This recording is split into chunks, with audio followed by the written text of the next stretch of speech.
Amigas, amigos, bienvenidos a la Sociedad Económica de Amigos del País. Una tarde espléndida, casi más que de otoño, de primavera. Y bueno, estamos para disfrutar de un acto cultural importante. Tenemos con nosotros al autor del libro que se va a presentar, a don Marcelo Guyó Omodeo. También al presidente de la asociación Bernardo de Galvez, don Miguel Ángel Toro. Tenemos también con nosotros a don Manuel Olmedo Checa, también vicepresidente de la asociación. Amigas y amigos, yo creo que es la tercera vez que don Marcelo viene a la Sociedad Económica. En el año 19 estuvo en 2 ocasiones. Tengo, si mal no me falla, registrado en las memorias de una entrevista que realizó en la biblioteca de esta sociedad con doña Elvira Roca, una grabación que hubo. Y creo que en el mes de julio hubo una conferencia muy interesante, y además me la perdí, que era la de Mercosur, el Mercosur en el triángulo de China, Europa y el otro vértice, ¿cuál es? Mercosur y la Unión Europea y China. Exacto, Unión Europea, China y Estados Unidos, eran los 3 vértices. Y de alguna forma creo que vuelva y retorne a la Casa o el proyecto de Casa América que estamos también promoviendo, es también un motivo de satisfacción y de orgullo para nosotros, porque la Sociedad Económica tenía desde principios del pasado siglo una sección iberoamericana dedicada a fomentar las relaciones con Hispanoamérica. Esa sección sale, entre otras cosas, por el conocimiento, el cariño, la pasión que los entonces directivos de la Sociedad Económica tuvieron con América y sobre todo con Argentina. Argentina fue la gran valedora, o que llevó a cabo la Sociedad Económica, que fue la construcción del barrio obrero América. Y creo que recordarlo no está de más, porque se hizo con un gran esfuerzo de países de la República Hispanoamericana, pero sobre todo de Argentina. Y digo que la vuelta de don Marcelo Guyó es importante. Yo creo que va a volver más veces, porque ha pasado también con muchos hermanos sudamericanos,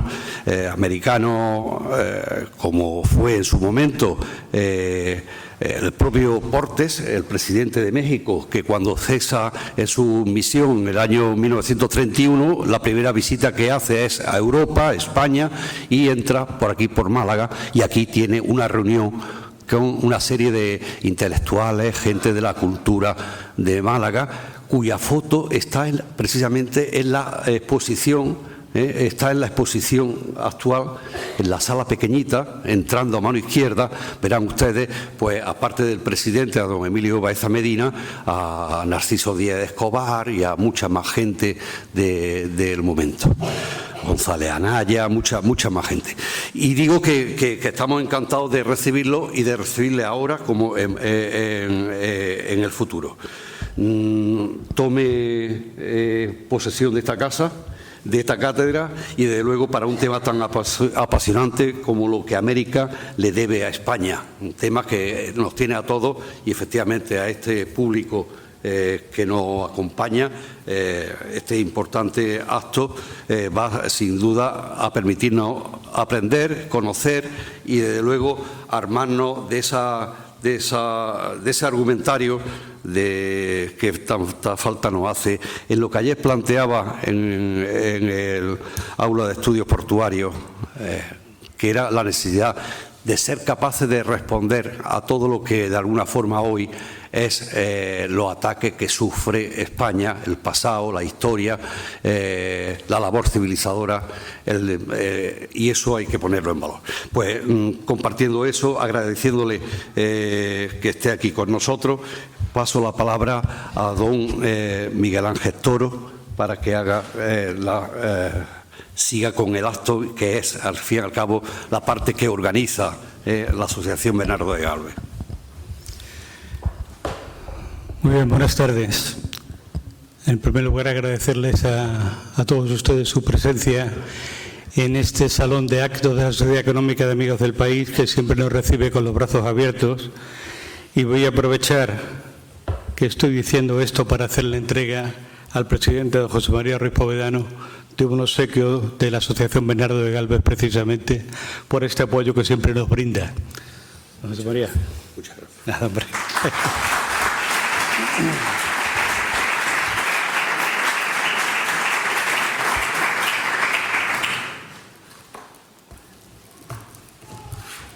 Despliégalo.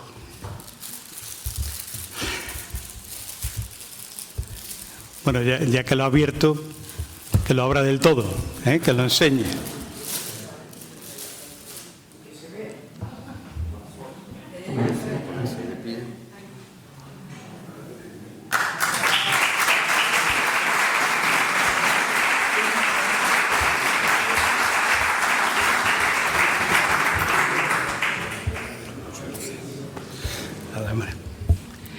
Bueno, y en segundo lugar, darle las gracias a don Marcelo Gullo por decidir que aquí y con nosotros pues podría ser el mejor lugar para hacer la presentación de su nuevo libro.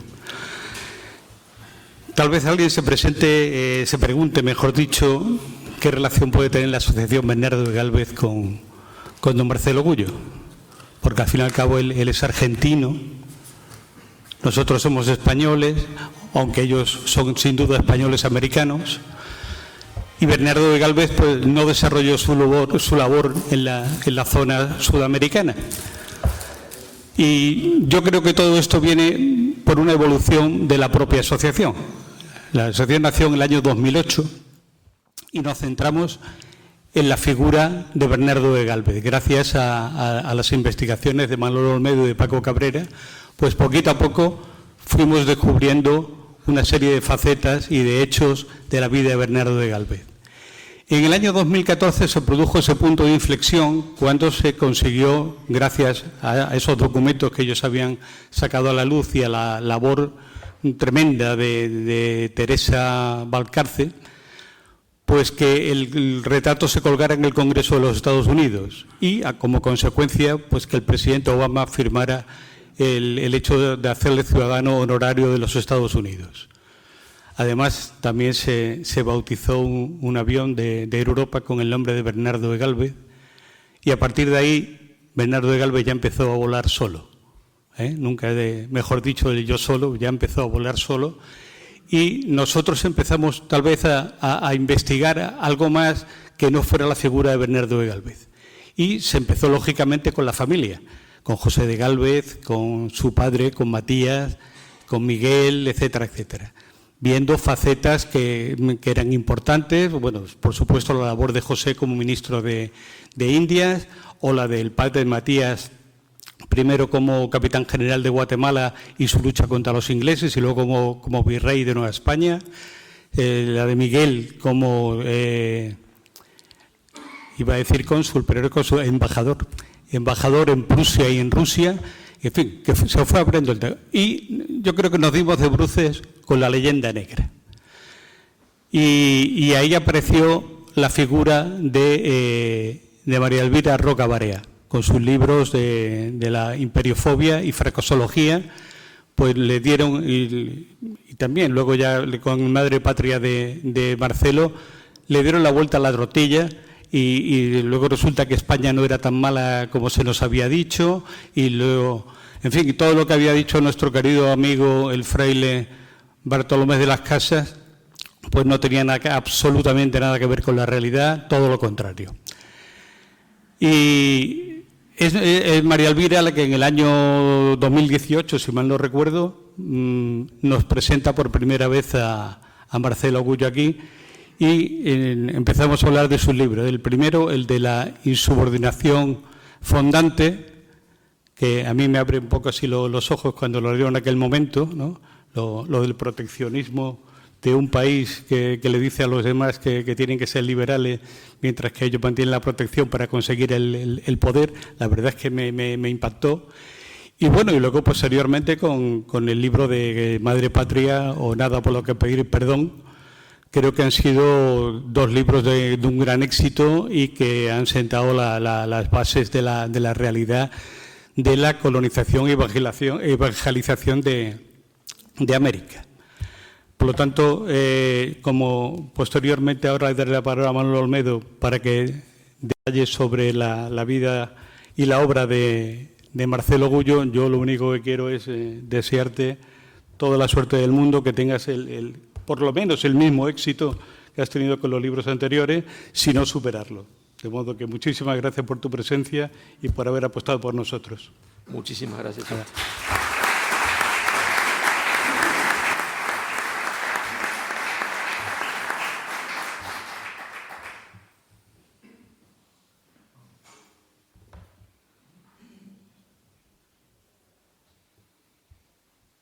Un saludo a la presidencia, al presidente de la Sociedad Económica del Sur del País, María Luis Povedano, bienvenido.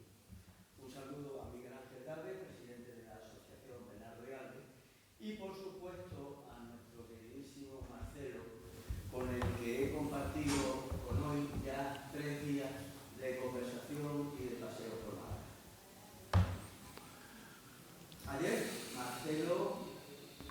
Ayer Marcelo, nuestro gran y admirado amigo, que hoy nos honra con su presencia, recibió el premio Bernardo de Gálvez. ¿Qué hago? Ahí.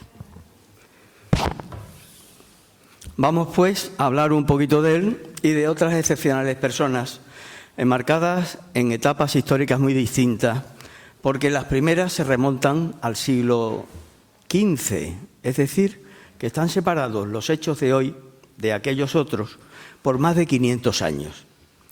Por cierto, nuestra concejala de Cultura, la responsable de la cultura en la ciudad de Málaga, está de camino, nos ha dicho que no la esperemos, pero que va a venir.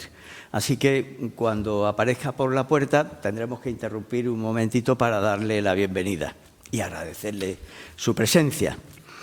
Y vamos a hablar de estos 500 años precisamente cuando hoy se cumplen un montón de años más del nacimiento de un gran malagueño, Pablo Ruiz Picasso. Si bien no está clara la voluntad que tuvo de favorecer a nuestra ciudad, que tanto supuso para su infancia cuando desde la Plaza de la Merced tuvo que corretear por esa plaza en la que otros muchos también hemos correteado. Pero antes de hablar de estos dos héroes, es necesario recordar una frase lapidaria: luchar por el pasado es luchar por el futuro. Y esta frase es de María Elvira Roca Barea, a la que don Miguel Ángel Galvez se ha referido antes, una malagueña nacida en un pueblecito pequeño de la Sarquía, en el Borje, que con su extraordinaria obra Imperiofobia y Leyenda Negra abrió hace ya 5 años una senda que es un hito en la historia de España y en la historia del mundo. El libro de Elvira va ya por la 44ª edición, o como alguno diría, por la 40 y tantos-ava, que tiene que ser mucho más, evidentemente, ¿no? Con este libro, hace 5 años, abrió María Elvira una senda que hoy están ensanchando un selecto grupo de hispanistas, entre los cuales Marcelo es uno de los más importantes y, por lo menos, el más apasionado de todos. De Marcelo ya ha hablado nuestro presidente, pero no puedo olvidar que Marcelo tiene 3 licenciaturas, es doctor en ciencia política, ha estudiado en Argentina, nació en Rosario y ha impartido docencia en 9 universidades de América y de Europa. Marcelo tiene aproximadamente unas 50, 60, quizás 70 publicaciones, y de las que más nos atañen están Madre Patria, como ha dicho nuestro presidente, está todo lo que España debe, nada por lo que pedir perdón, y lo que América debe a España.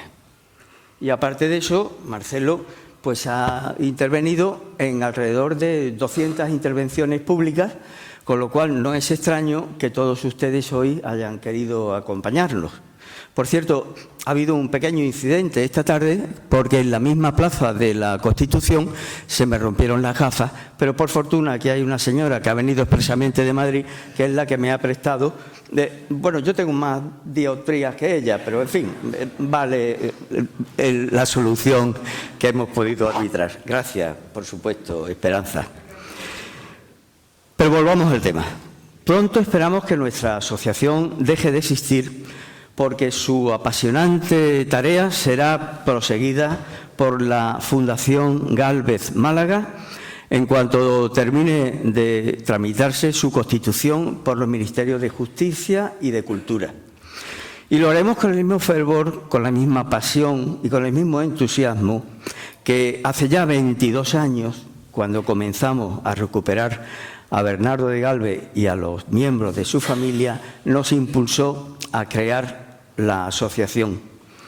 Ojo, que al hablar de los Gálvez, como muy bien ha dicho Miguel Ángel Gálvez, que es descendiente, aunque no directo, de los Gálvez de Macharabiaya. Hablar de los Gálvez, no podemos olvidar a su padre Matías, artillero, de feliz y agradecido recuerdo en Tenerife, héroe de la guerra contra los ingleses en el dificilísimo Teatro de Operaciones de Guatemala. En su biografía han trabajado con singular acierto Alberto Ruiz de Oña en Alcalá de Henares y Carlos Cologan en Tenerife. Tenemos que recordar a José, tío de Bernardo, que pasó de un monaguillo que sabía latín con 12 años en Macharabiaya y que fue ascendiendo gracias a su tesón y a su poderosa inteligencia hasta llegar a ser ministro universal de Indias.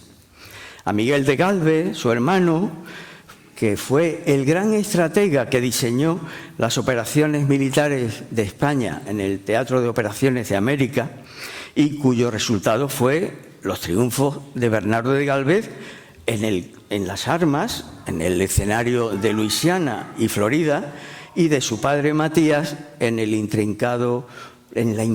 intrincadísima selva de Centroamérica. Y además Miguel, embajador de España en la Rusia de Catalina la Grande, y allí logró introducir el vino de los montes, que claro, con el fresquito que corre por San Petersburgo, pues la verdad es que tenía que venir muy bien. También tenemos que hablar del cuarto hermano, Antonio, que desarrolló una importante actividad, aunque no con la entidad de sus hermanos, pero que le tocó afrontar dificultades con la gran crisis que sobrevino después de la guerra, porque no puede olvidarse que después de una guerra se produce una gran crisis, aunque la guerra se gane. Pero de Bernardo conviene hoy hacer algunas oportunas referencias. Lo primero que hay que recordar, que su segundo apellido no fue Madrid, sino Gallardo. Fíjense a dónde ha llegado la falta de información, que el presidente Obama, al firmar su nombramiento como ciudadano honorario de Estados Unidos, se refiere a él como Bernardo de Gálvez y Madrid. De Bernardo cabe decir también que nunca estuvo en las 13 colonias, que no conoció a Washington, que nunca desfiló junto a Washington en el desfile de la Victoria, por dos razones: porque no hubo tal desfile y porque nunca conoció a George Washington. Pero que no se me olvide, Washington, el presidente de los Estados Unidos, también consumía vino de los montes, que en inglés se decía entonces el mountain wine, ¿verdad? Eso aparece reflejado en una carta que Washington le envía a su amiga Sarah Fairfax.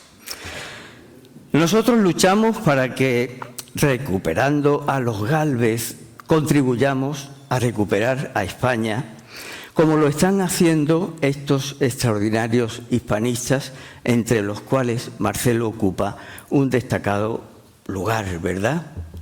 Trabajamos para que cuando dentro de 3 años Bernardo de Gálvez tenga una gran estatua en Madrid, era mucho más difícil que su retrato colgase en el Capitolio de Washington.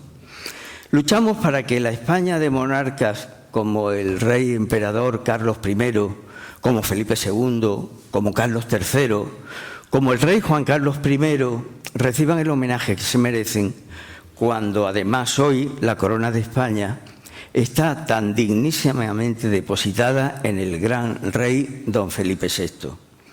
Y por supuesto, hoy no podemos olvidar a la católica reina Isabel I de Castilla, que fue la que primero se movió lo necesario para que los indios de aquellas Indias fuesen considerados hombres libres y no esclavos, como hicieron otras potencias europeas. Para que resuene el arte de Velázquez, Goya o Murillo, además de Dalí y de Picasso, estamos trabajando. Para que además de Cervantes, el mundo reconozca a Lope, a Quevedo o a Galdós.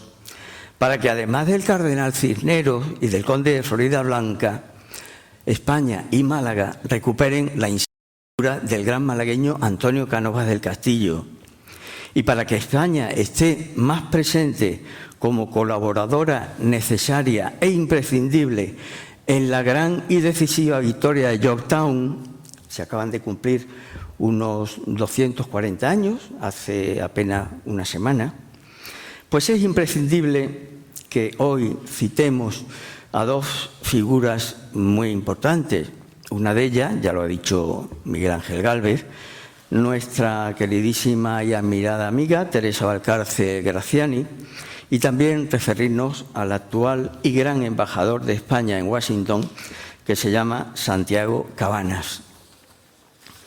Y ya os dejo con nuestro querido y admirado Marcelo Gullo, no sin antes recordar que el día de la fiesta nacional de España, el Día de la Hispanidad, el pasado 12 de octubre, tuvo su origen cuando en el año 1917 el presidente de Argentina, Irigoyen, primer presidente elegido democráticamente, declaró el 12 de octubre fiesta nacional de la patria chica de Marcelo, porque la patria grande de Marcelo y de todos nosotros es España.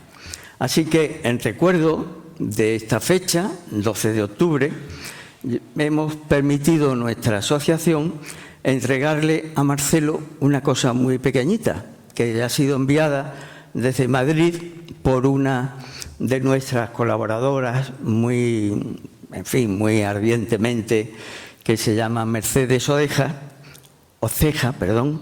y es simplemente una cinta con la bandera de España que mide lo que mide la estatua, la figura de la Virgen del Pilar. Muchísimas gracias a todos.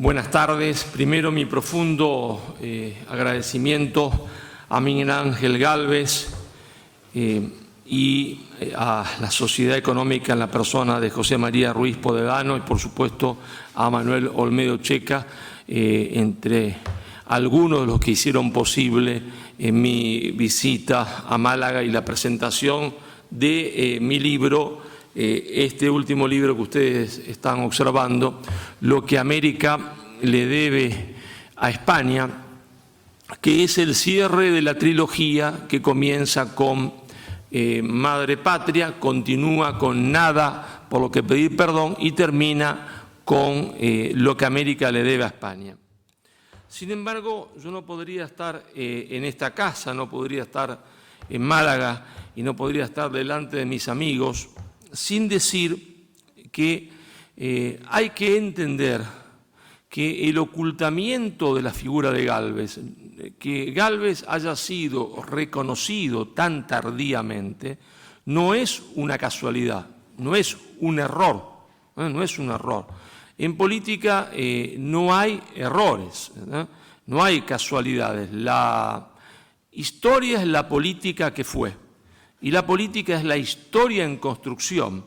El ocultamiento de Gálvez fue parte de la leyenda negra, que es, y esto hay que entenderlo, la leyenda negra, es decir, la falsificación de la historia de España, eso es la leyenda negra. La falsificación de la historia de España, no solo la falsificación de la historia de la conquista española de América, sino la falsificación de la historia de España, de la obra de España en el mundo, es una tarea permanente que emprenden los enemigos de España, internos y externos. ¿Por qué?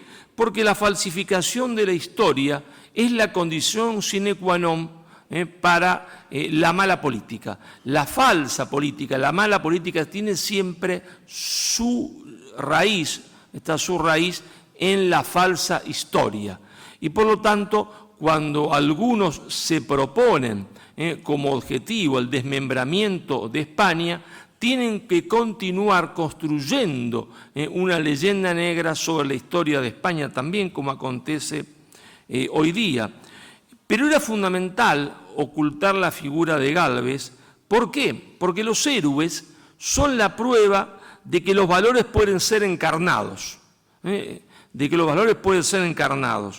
es posible ser virtuoso, que es posible ser honesto y que es posible ser valiente. Es posible ser honesto, virtuoso y valiente. Y cuando los que gobiernan no son ni honestos, ni virtuosos, ni valientes, no quieren que haya héroes, no quieren que los jóvenes sepan que hubo héroes. ¿Por qué? Porque si no, ese héroe es el espejo donde ellos se verían reflejados, y entonces los jóvenes verían que lo que gobiernan son unos monstruos, ¿verdad? Porque justamente no son ni honestos, no son virtuosos y no son valientes. Por eso es necesario siempre, para aquellos enemigos internos y externos de España, falsificar esa historia. Falsificar la historia de España en América, pero también en Europa. Un libro podría llamarse Lo que el mundo le debe a España. Esta falsificación de la historia, que nosotros conocemos comúnmente como la leyenda negra, comenzó indudablemente en Italia, pero en Italia donde vivían mis parientes, porque yo tengo los 4 abuelos italianos, era simplemente una cuestión de envidia.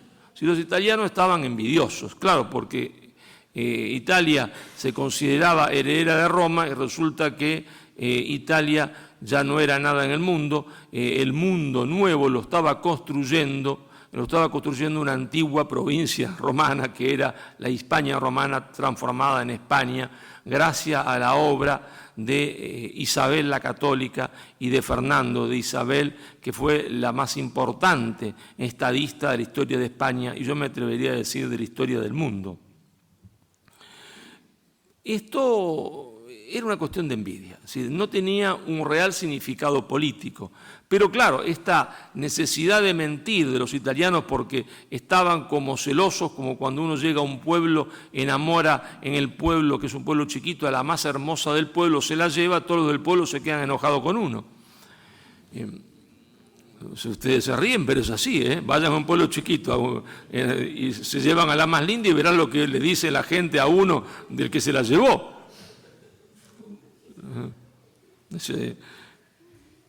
No tenía importancia política, pero cuando uno crea una mentira, la mentira puede ser utilizada por otro. Y la mentira fue utilizada en la guerra civil que se desarrolló en lo que hoy es Alemania, no existía Alemania como ya conocemos, con la reforma protestante de Lutero, es decir, en la guerra civil entre protestantes y católicos. Fue una herramienta del protestantismo contra España porque, ¿no es cierto?, quien propagaba, quien ayudaba a los católicos era Carlos V, que no era español, pero que era rey de España. aunque también era emperador de Alemania. Sin embargo, si bien ahí los insultos suben de calibre, y es ya una herramienta política que no lo era en Italia, no logra tener todavía la envergadura que adquiere, ¿no es cierto?, en lo que hoy conocemos como los Países Bajos, en la Casa de Orange. Es cuando la Casa de Orange se hace cargo de propagar la leyenda negra en el mundo en donde sí toma una consistencia realmente importante. Es decir, el libro de Bartolomé de las Casas, que es la herramienta esencial de la leyenda negra, va a ser tomada por la Casa de Orange y llevada al mundo, ¿cierto?, ilustrado con ilustraciones completamente aberrantes y locas, ¿está?, traducido a todas las lenguas, 40 y pico de ediciones, quién sabe cuántas. Pero esa política de Estado, es decir, ya ahí la leyenda negra transformada en política de Estado, toma realmente ya una dimensión de herramienta política destructora del imperio solo con Inglaterra. Con Holanda es el desprestigio del imperio español, pero no logra afectarlo, es el desprestigio del imperio español. Lo que hace Inglaterra es distinto. Inglaterra es el enemigo declarado de la hispanidad, no hay lugar en el mundo para España y para Inglaterra. Representan dos modelos contrapuestos como lo representaba Cartago y Roma. Exactamente igual. Sí, España era la heredera de Roma e Inglaterra la heredera de Cartago. Y no había lugar en el Mediterráneo para Roma y Cartago. Uno de los dos proyectos tenía que triunfar. El proyecto de Roma, que era un proyecto imperial, es decir, un proyecto de construir conjuntamente con los otros pueblos porque no tiene contenido étnico, racista, o el proyecto de Cartago. No había lugar en el mundo para dos proyectos contrapuestos como el proyecto de la hispanidad o el proyecto del imperio español contra el imperialismo inglés. Y el imperialismo inglés va a tomar la leyenda negra y ahí sí va a constituirse en una herramienta que le va a provocar al imperio español un daño fundamental, una herida de muerte. ¿Por qué? Porque hay, ¿no es cierto?, en la América española, después de 40 años, un periodo, digamos, de paz y prosperidad como nunca se había visto en el continente. Es decir, después de los primeros 40 años, hay paz y prosperidad. Una paz que va a durar prácticamente 200 años, con apenas algunos brotes de violencia. Es decir, hoy los economistas, porque la mayoría está formado inconscientemente en la leyenda negra, porque estudian economía en los Estados Unidos y en Inglaterra, se olvidan que el proceso de desarrollo más exitoso de la historia de la humanidad se desarrolló en la América española. Es decir, ahí se pasó de un estado de subdesarrollo absoluto, aunque esa palabra no existiese en ese momento, al desarrollo económico más gigantesco de la humanidad. En 40 años, hay ciudades que son las ciudades más modernas del mundo. No era posible comparar a París, con México, ni a Londres con México y mucho menos, por supuesto, Madrid o Sevilla con México. México era una ciudad mucho más moderna. Para empezar, era mucho más moderna también Lima que las otras ciudades, lo era Bogotá, porque lleva a España, a América, la vanguardia de la arquitectura mundial, es decir, del urbanismo mundial, es decir, construir en cuadrículas, con lo cual las ciudades eran aireadas, corría aire, las enfermedades se iban fácilmente porque los vientos podían circular, se podía rápidamente evacuar las aguas, es decir, era la tecnología de punta en materia de urbanismo, y porque en la región hubo 30 y pico de universidades. España sembró América de universidades, sembró América de hospitales. Hubo un sistema, se entiende, de seguridad, hoy diríamos pública, seguridad de sanidad pública, diríamos hoy, que no tiene parangón ni siquiera con el que existe hoy en España. Porque ese sistema de seguridad pública, que no era estatal, aunque el Estado intervenía ayudando, no era estatal. Sin embargo, cubría a toda la población de forma gratuita, es decir, no había nadie que se enfermase y no tuviese un hospital donde ir y ser atendido de forma gratuita. Y donde era alimentado, ¿verdad?, de forma tal, yo lo compruebo en Madre Patria, que cualquier persona hoy de los suburbios de México que vive en la pobreza desearía ser alimentado. Era alimentado de forma extraordinaria, con una calidad de alimentos nunca visto. Y surge en toda esa América española lo que en términos actuales, cito de nuevo, esa palabra no existe en ese momento, pleno empleo. ¿Por qué? Porque surge un proceso en toda la América española de protoindustrialización.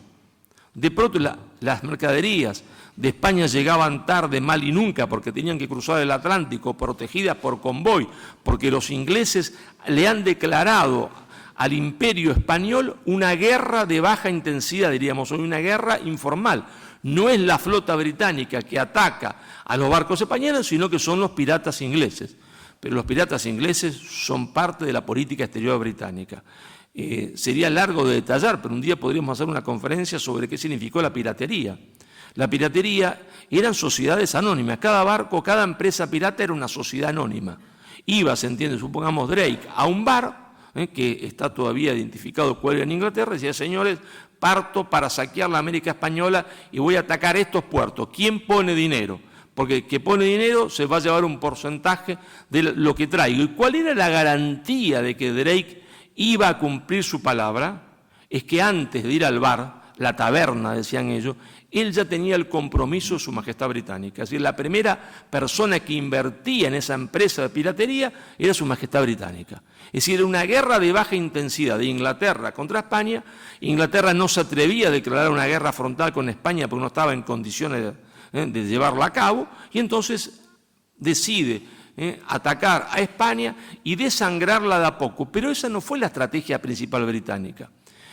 Esa forma de comercio entre España y América generó una protoindustrialización, generó un pleno empleo, pero había sectores que no estaban de acuerdo con ese modelo. ¿Quiénes eran? Bueno, sectores muy pequeñitos que vivían en los puertos porque el nudo de la economía hispanoamericana, de la América española, estaba en lo que es la columna vertebral del continente de la América del Sur formada por la cordillera de los Andes, en el interior del continente, que es una de las pruebas de que España hizo imperio y no imperialismo. Cuando hay imperialismo hay colonialismo, imperialismo sinónimo de colonialismo. Se fundan ciudades en las costas y se está en las costas para extraer los productos e irse.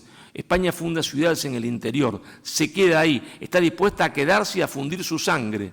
Y hay una actividad económica interna, un rosario de universidades y un rosario de ciudades, desde Bogotá hasta Córdoba, el Tucumán en Argentina, pasando por Santiago del Estero, Jujuy, Salta, que están a miles de kilómetros del mar, y algunas como Santiago del Estero a 2000, o separada del mar más cerca que es el Pacífico por una cordillera de los Andes de 5000 metros de altura. Pero claro, hay pequeños sectores que no están de acuerdo con la monarquía española, que ejercen el contrabando en la ciudad de Buenos Aires, que ejercen el contrabando en el puerto de Caracas, en Las Guaylas, en Valparaíso, en el puerto de Guayaquil. Son las polis oligárquicas formadas por contrabandistas, y a través del contacto con estos contrabandistas, Inglaterra va a introducir en la América española, la leyenda negra. Va a predicarle la leyenda negra a estos sectores ligados al contrabando. No quiere decir que su única actividad comercial era el contrabando, pero tenían contrabando de importación o de exportación. El libro de cabecera de Simón Bolívar era nada menos que el libro, se entiende, de Bartolomé de las Casas. Por otra parte, estaba editado en Inglaterra. Entonces, ahí sí, ¿no es cierto?, la leyenda negra provoca un daño fenomenal. España no sabe cómo reaccionar a esa serie de panfletos que Inglaterra elabora.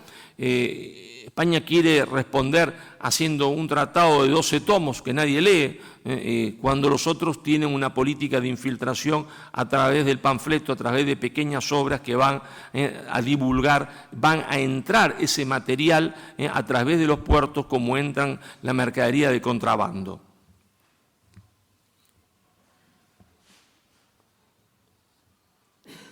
Pero la leyenda negra triunfa porque es funcional a los intereses británicos y funcional a los intereses de estas polis oligárquicas del contrabandista. Una mentira en la historia no funciona si no es funcional a un interés político. Y la leyenda negra es la primera fake news de la historia. La primera fake news de la historia. Claro, uno podría pensar, cuando Inglaterra cumple su objetivo geopolítico de romper el imperio español, entonces la leyenda negra tendría que haber disminuido en su intensidad por lo menos, ¿no? El objetivo está hecho, ¿sí? El imperio español está destruido, la América española se parte en repúblicas impotentes, porque son pedacitos en el mundo, es decir, todos navegábamos en un gran transatlántico y de repente el transatlántico se hunde y aparecen botes, botes que van al agua, hay unos botes más grandes que otros, pero todos son botes de lo que era ese transatlántico, incluido lo que hoy llamamos España, porque el transatlántico era España, todos éramos España, pero el transatlántico se hunde, y aparece un bote con el nombre de España, otro bote con el nombre de Argentina, otro bote con el nombre del Perú, y comenzamos a navegar cada uno por su cuenta en ese mar. Pero los botes no navegan como un transatlántico. Los botes no pueden soportar la tormenta de un transatlántico y no tienen el poder de un transatlántico.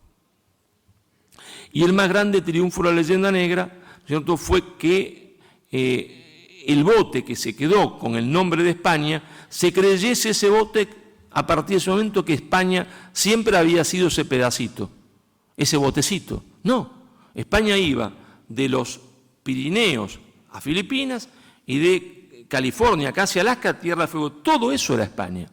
Puede comprobarse que ese era el sentimiento de todos los que formaban ese imperio, claro.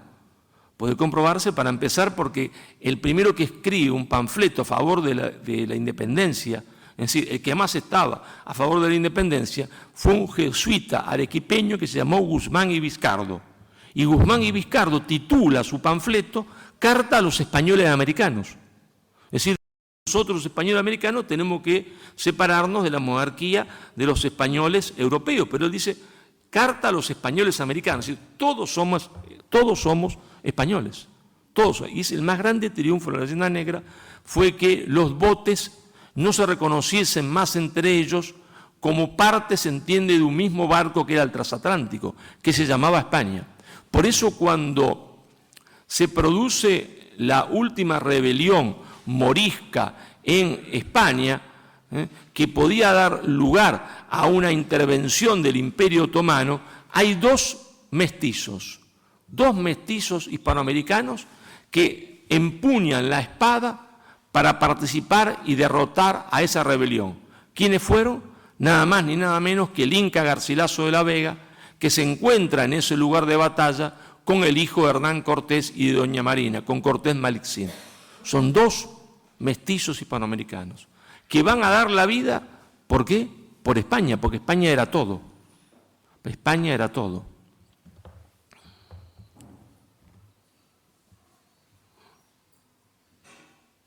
Claro, pero cumplido el objetivo de que el transatlántico está destruido, de que cada uno navega por su cuenta en un bote impotente en el concierto de las naciones, cada bote se cree una nación, uno podría pensar, bueno, la leyenda negra va a disminuir. Bueno, no disminuyó porque cada uno de los que estaba en el bote, en las repúblicas recientemente independizadas, cuando se produce esta guerra civil, porque fue una guerra civil, necesita justificar la acción que ha cometido, es decir, se ha aliado con Inglaterra, que es el enemigo histórico de la hispanidad. ¿Y cómo justifica esto?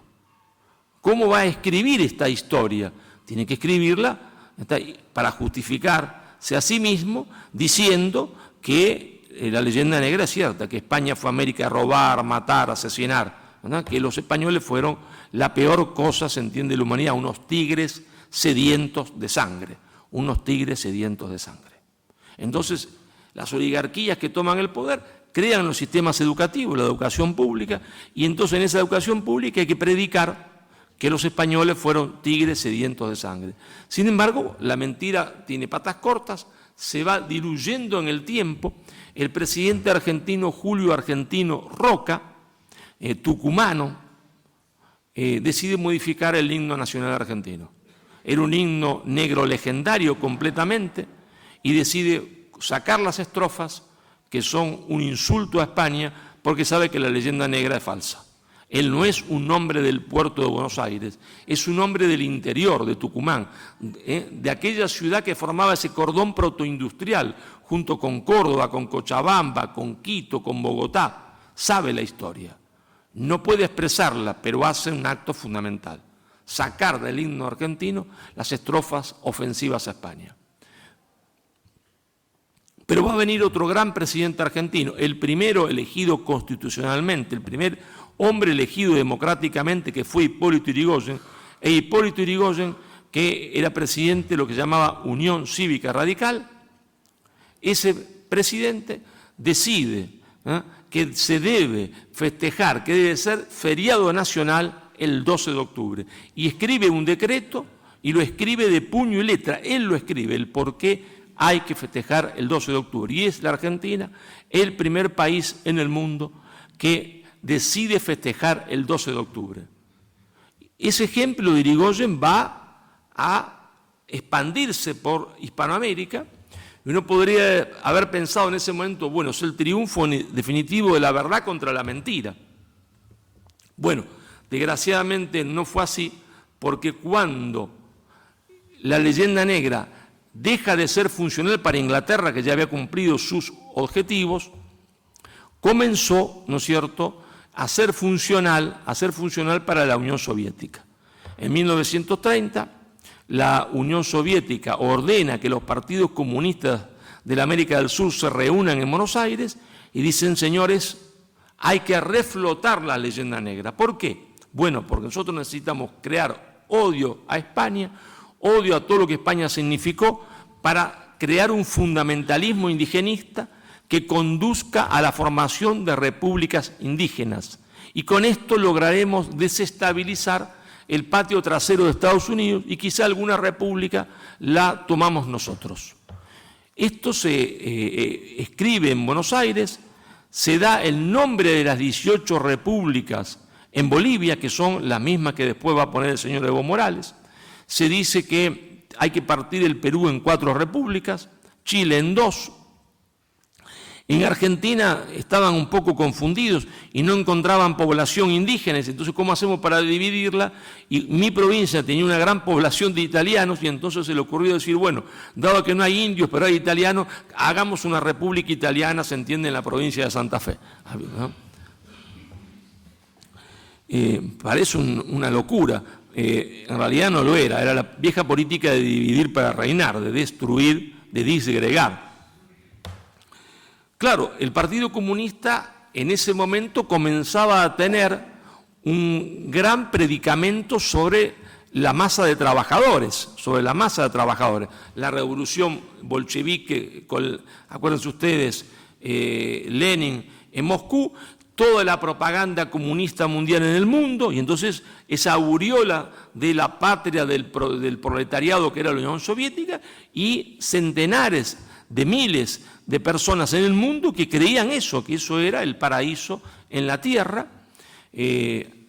No se olviden que la clase trabajadora francesa e italiana era profundamente comunista. El Partido Comunista francés llegó a ser fuertísimo y el Partido Comunista italiano llegó a ser fuertísimo.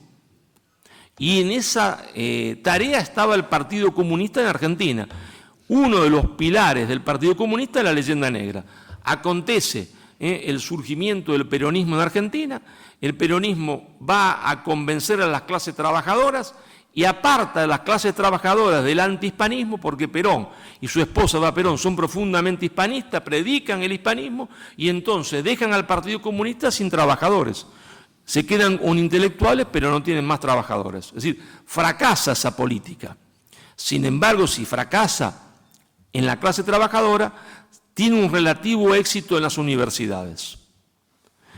Pero digamos que está como neutralizada, porque no se convierte en algo popular. Porque no logran, se entiende, tener trabajadores que se van con el peronismo. Sin embargo, vuelve a resurgir con la llegada de Fidel Castro al poder en Cuba.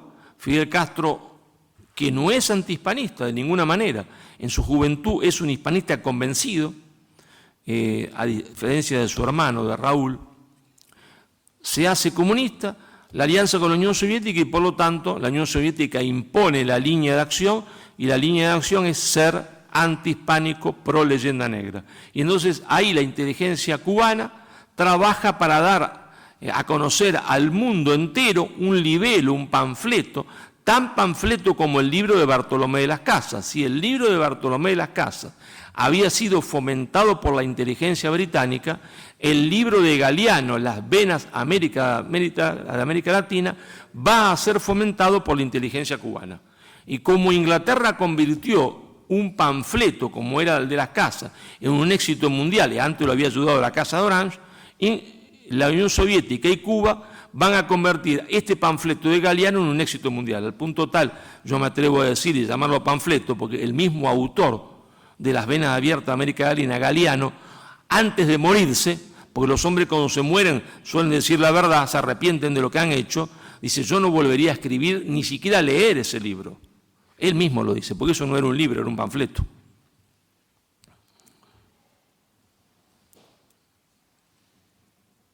Ahora bien, uno podría decir, con la caída de la Unión Soviética, que es que fomentaba ahora la leyenda negra, como antes la había fomentado Inglaterra y los Estados Unidos, tendría que caerse la leyenda negra. Bueno, resulta que uno puede opinar lo que quiera de Fidel Castro, menos que era tonto. Se puede opinar lo que se quiera, tonto no era. ¿Está? Ustedes dirán, asesino, diga lo que quiera. Asesino, héroe, da igual, esos son adjetivos, tonto no era. Entonces, cuando Fidel Castro ve la caída del muro de Berlín, dicen, muchachos, estamos fritos. Acá se nos acabó el negocio, el chiringuito este se terminó. ¿Y qué vamos a hacer? ¿Ir a trabajar? No, eso nunca. Ustedes se ríen, pero es así, ¿eh? No, los muchachos no quieren ir a trabajar. No vaya a ser que se arruine las manos. Y entonces, ¿qué hacemos? Dijo Fidel. Y convoca a la primera reunión de lo que va a ser el Foro de San Pablo. Ahí están todos desesperados, imagínense ustedes, se acabó el chiringuito, la Unión Soviética no va a mandar más plata. Vamos a ser sinceros. Independientemente de que hubiese hombres de buena voluntad, los partidos comunistas vivían del oro de Moscú, de las subvenciones que mandaba la Unión Soviética. Todos eran militantes subvencionados por la Unión Soviética. Esa es la verdad. Y entonces se terminó la Unión Soviética y se terminaba el sueldo. Estaban los muchachos desesperados. Fidel dice, tranquilo, tranquilo que tengo una solución, dice Fidel. Y explica algo que fue muy inteligente. Fidel dice, señores, con la lucha de clases del proletariado contra la burguesía no vamos a ninguna parte. Eso se terminó, murió. Con la idea que habíamos sostenido, que él había fomentado, es decir, llegar al gobierno a través de la lucha armada, por eso había fomentado Montoneros y el ERP en Argentina, el M-19 y la FARC en Colombia, no vamos a ninguna parte. Eso se acabó la lucha armada y se acabó lo de predicar la lucha entre la burguesía y el proletariado. Entonces, ¿qué hacemos, Fidel? Le contestaron los muchachos, estamos muertos, nos vamos a casa a trabajar. De ninguna manera. Lo que vamos a hacer es crear un nuevo sujeto histórico. Vamos a decir que ahora vamos a luchar por las masas indígenas explotadas desde hace 500 años cuando comenzó nuestra desgracia, con la llegada a América. Vamos a reflotar la leyenda negra Vamos a reflotar la leyenda negra, vamos a construir un nuevo sujeto social, son las masas indígenas explotadas ahora por la burguesía colombiana, argentina, boliviana, vamos a crear un odio racial, vamos a construir un nuevo sujeto histórico, pero no para que tome las armas, porque ese camino está anulado. Vamos a utilizar, en vez de una metodología leninista, una metodología gramsciana, es decir, vamos a conquistar el poder conquistando primero la cultura, porque quien conquista la cultura conquista el poder, porque Marx estaba equivocado, no es la estructura que determina la superestructura, sino la superestructura que determina la estructura, es decir, es la cultura que determina la política y la economía. Por lo tanto, ustedes van a conseguir la hegemonía cultural en los profesorados de historia, en los profesorados de filosofía, en las facultades de antropología, en las facultades de historia, y después de 40 años, esa hegemonía cultural nos llevará a la hegemonía política, al poder, mediante procesos democráticos. Y no se equivocó. Todos los que estaban ahí en esa reunión, todos los partidos políticos, los movimientos guerrilleros que estaban ahí en esa reunión, son los que están gobernando hoy la América del Sur. Todos los muchachos o los descendientes de esos muchachos son los que hoy gobiernan la América del Sur. Petro, se entiende, que era el M-19 en Colombia, Boric, Evo Morales, con lo que después fue el MAS, que fue posterior, pero estaban los muchachos ahí, todos llegaron al poder. Es decir que el éxito de la política de Fidel fue extraordinario. Sí, había que reflotar la leyenda negra para llegar al poder. Claro, cuando ellos llegan al poder tienen un problema. El problema es que eran una manga de inútiles, y muchas veces ladrones. Y entonces, más que nunca, había que seguir fomentando la leyenda negra. ¿Por qué? Bueno, muy sencillo, porque la leyenda negra ahora tiene que servir para justificar nuestro fracaso económico. Es decir, el señor Maduro nada en petróleo, está gobernando uno de los países más ricos del mundo y resulta que el 80% de la población es pobre. ¿Quién tiene la culpa? España, el colonialismo español. No él. Pero escúcheme, Maduro hace 200 años que se fueron los españoles. Y usted está sentado en el país más rico del mundo, la culpa la tiene España. Y el señor López Obrador, lo mismo, la culpa la tiene España, porque hay un problema de corrupción en México. Dice, pero no es culpa nuestra, es la herencia española. Culpa nuestra no es. Entonces, es la justificación de los populismos hispanoamericanos rosados, no ya rojos, no son rojos como los de Fidel, sino rosaditos, que encuentran en la leyenda negra la justificación para encubrir sus robos y su inutilidad en el gobierno cuando es que no son ladrones.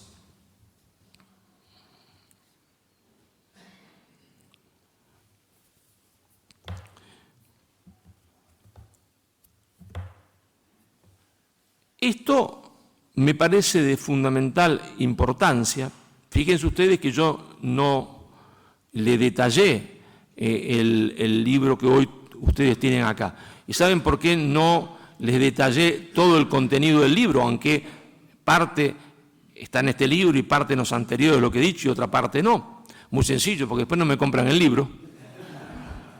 Claro. Ya me encontré con una persona que me dijo, profesor, ¿para qué le iba a comprar el libro? Si usted me lo explicó todo tan bien, ya no necesito leerlo. Y ahí me di cuenta que no tengo que contarles el libro. Si le cuento el libro, estoy frito, soy el peor vendedor del mundo. Entonces ustedes tienen que comprar el libro para ver de qué trata el libro. Pero yo no los voy a despedir así nomás, sino leyendo algunas partecitas del libro, que me pasa siempre algo muy extraño. Yo me mato pensando semanas y semanas qué frases voy a utilizar para introducir el libro. Y nadie me las lee. Entonces me agarra una gran frustración porque digo, ¿para qué pensé tanto si la gente después no entiende por qué las puse? Y fíjense ustedes esta frase que yo elegí para abrir que es el último libro, pero que yo les pido también a ustedes que después lean las frases que encabezan Madre Patria y nada por lo que pedí perdón. Y entonces entenderán el porqué. Hay 3 frases. La primera es de Juan Bautista Alberdi.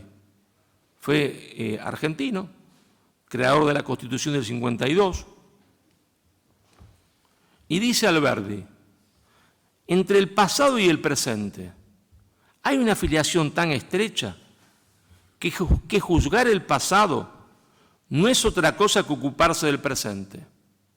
Si así no fuera, la historia no tendría interés ni objeto.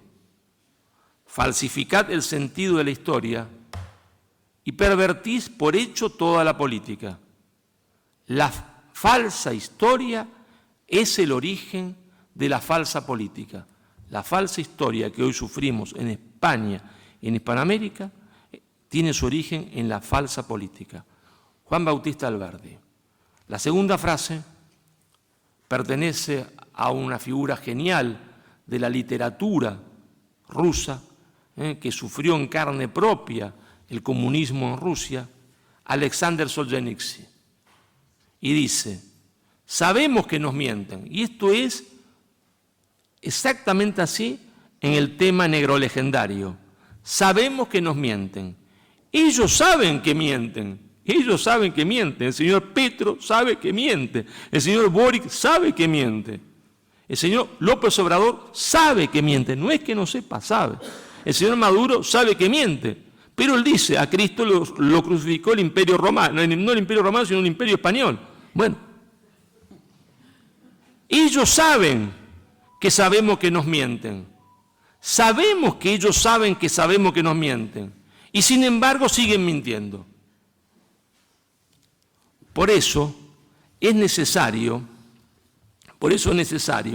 luchar por la verdad, porque los propagadores de la mentira trabajan incansablemente y la verdad no se impone por sí misma si nosotros no trabajamos para que se imponga, porque los trabajadores de la mentira trabajan incansablemente y sin embargo siguen mintiendo. Ellos no descansan aunque hayan sido descubiertos en su mentira. Por eso yo digo, compren el libro, regalen el libro, pero no tendría sentido si ustedes no se lo regalan a los más jóvenes. Hay que hacerles llegar el libro a los más jóvenes. El futuro se decide en los más jóvenes, en lo que sean sus sobrinos, sus primos, sus hijos, sus nietos. A ellos hay que hacerles llegar el libro, porque son perezosos para comprar, pues no quieren gastar 22 euros. Pero si uno se lo compra, lo leen. Pero hay una tercera frase, y dice, y nos dicen a los españoles e hispanolatinos que no soñemos, que despertemos, que volvamos en nosotros mismos, que olvidemos nuestras mentidas glorias. Es el camino para que no actuemos. No, soñemos nuestra inmortalidad, soñemos que volverá a tocarnos la hora. El autor de esta frase es nada menos que el genial Miguel de Unamuno. Señores, va a tocarnos nuestra hora, porque hay una ventana de oportunidad para la hispanidad. Hay una ventana de oportunidad para la hispanidad, porque el mundo se va a reagrupar, no por cuestiones de cercanía geográfica, que antes eran imprescindibles, porque las distancias no estaban acortadas como están ahora por la tecnología. Marshall McLuhan entendió en su famoso libro La aldea global, que el mundo había cambiado porque la categoría de espacio y tiempo, las categorías de espacio y tiempo que habían regido la historia de la humanidad iban a ser transformadas por la revolución tecnológica. La revolución tecnológica permite que ahora alguien en Buenos Aires, Caracas, Montevideo, esté viendo al mismo tiempo lo que yo estoy diciendo acá y lo estén escuchando ustedes. Es decir, volvemos a constituirnos en una comunidad, una comunidad de hispanoparlantes unida, como nunca antes estuvo unida. ¿Por qué? Porque la revolución tecnológica lo permite. Entonces el constreñimiento geopolítico de la geografía desaparece. Eso es lo que quiere explicar Marshall McLuhan cuando dice la categoría de espacio y tiempo quedan reducidas a la nada. En su libro, La aldea global, en su libro se entiende La galaxia de Gutenberg y otros que no vendría la pena nombrar. Pero lo que América le debe a España. Me preguntaba hoy un periodista, ¿qué es lo que América le debe a España? Y yo le dije, voy a contestarte con una serie de frases que no son mías, ¿no? Y de autores a los que no se lo podría acusar de derecha cavernícola, ¿no es cierto?, ¿no?, ni de nacional católico, ni de retrógrado, ni qué sé yo qué, porque no existe leyenda rosa. Dato mata relato. Dato mata relato. Fue tan grande la obra de España en América que con solo describir la obra de España en América, la leyenda negra se cae como un castillo de naipes. Lo que pasa es que hay que describirla y fomentar la verdad, porque los otros siguen mintiendo, aunque estén descubiertos. No hay leyenda rosa, hay descripción de la verdad.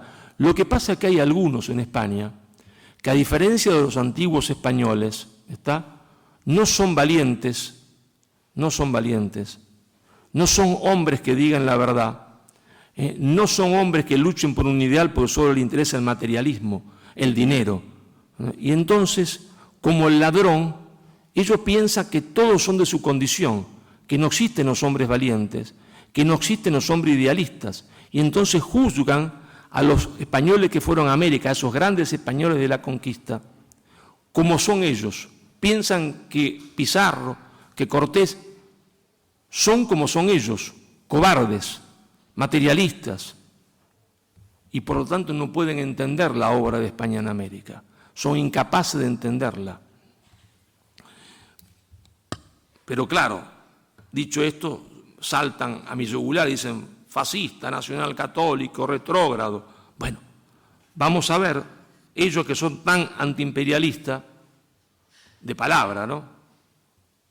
Nada más que de palabra. Vamos a citarle a un antiimperialista en serio, a un hombre que enfrentó al imperialismo norteamericano pistola en mano, no de palabra. Este hombre que enfrentó pistola en mano en la América Central a los norteamericanos para que abandonaran su país que habían ocupado, fue nada menos que Augusto César Sandino, quien afirmó, Augusto César Sandino, si alguien quiere acusarlo de fascista, ¿no?, retrógrado, nacional católico, a Sandino. Yo veía antes, hace tiempo, con protesta, la obra colonizadora de España, pero hoy la veo con profunda admiración. España nos dio su lengua, su civilización y su sangre. Repito, Augusto César Sandino. España nos dio su lengua, su civilización y su sangre. Nosotros más bien nos consideramos como españoles indios de América. Nosotros nos consideramos como españoles indios de América. Por si fuese poco la frase de Sandino, vamos a decir otra frase. La frase de Eva Perón en Argentina, cuando afirmó, poco antes de morirse, la epopeya del descubrimiento y la conquista es fundamentalmente una epopeya popular. Somos, pues, no solo hijos legítimos de los conquistadores, sino herederos directos de su gesta y de la llama de eternidad que ellos transportaron sobre los mares. Este es mi homenaje al Día de la Raza, que había creado Hipólito Yrigoyen, el 12 de octubre. Día del pueblo que nos dio el ser. Día del pueblo que nos dio el ser. Si nosotros le debemos a España nuestro ser. Día del pueblo que nos dio el ser y que nos legó su espiritualidad. Pero si no bastara con eso, si quieren acusar a Sandino, a Eva Perón de fascistas, retrógrados, vamos a citarle a alguien que a ellos les gusta mucho, ¿no? Que tenía raptos de sinceridad, porque sabía que lo que decía no era cierto. Entonces, por ahí tenía sus raptos de sinceridad y dijo en España, queremos seguir siendo esta maravillosa mezcla de españoles, de indios y de africanos. Nos sentimos privilegiados por eso. Es lo que nos dio la historia, es lo que nos dio Dios para los creyentes, es lo que nos dio Santiago hace 2000 años. Y eso queremos seguir siendo, eso y parte del alma de España. Esta frase pertenece nada más ni nada menos que a Fidel Castro. Más claro canta un gallo. ¿Qué le debemos a España? Nosotros le debemos a España el ser, es decir, lo que hace que seamos lo que somos. Muchísimas gracias.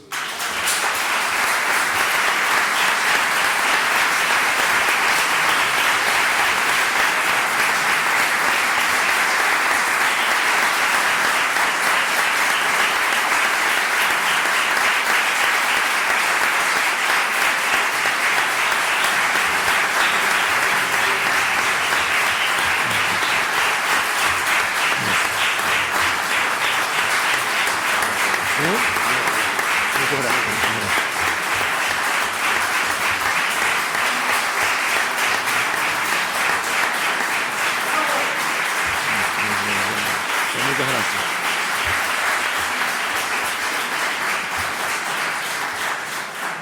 Muchas, pero muchas gracias. Me emocionan sus aplausos. Gracias, muchas gracias. Muchas gracias.